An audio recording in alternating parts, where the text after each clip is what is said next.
آپ نے پوچھا ہے کہ کیا یہ اجازت ہے کہ آپ اپنے فیانسی سے ٹیکسٹ میسیجز کے ذریعے بات کر سکیں، لیکن دوسری لائن میں آپ نے اچھا ٹھہریے، ہاں اچھا آپ نے کہہ دیا ہے کہ بیفور نکاح آپ ان کو کیسے سمجھائیں کہ you don't want to continue conversation, you don't want to chat. بالکل جی بالکل، نکاح سے پہلے تو آپ ان کو کھل کے بتائیے کہ آپ کو ان کے ساتھ کھل کے بات کرنی پڑے گی کہ آپ فیانسی اور نو فیانسی. اپنے والدین کے ذریعے کہلوا دیجیے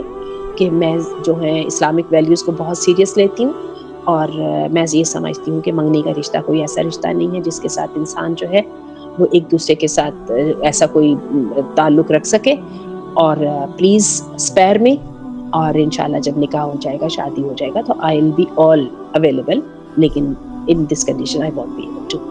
تو یہ تو آپ دیکھیے، اس کے ساتھ آپ کی عزت میں اضافہ ہوگا. سچویشن کا آپ کو پتہ ہے، الفاظ جون سے چاہے یوز کرے، لیکن اللہ کے ڈر کے حوالہ دیجیے گا، انشاءاللہ ان کو پر بھی اچھا اثر ہوگا. اللہ تعالیٰ آپ کے لیے آسانیاں کرے اور آپ کی نیک نیتوں کو اور مرادوں کو صحیح طرح پورا فرمائیں. اور بالکل ٹیکسٹ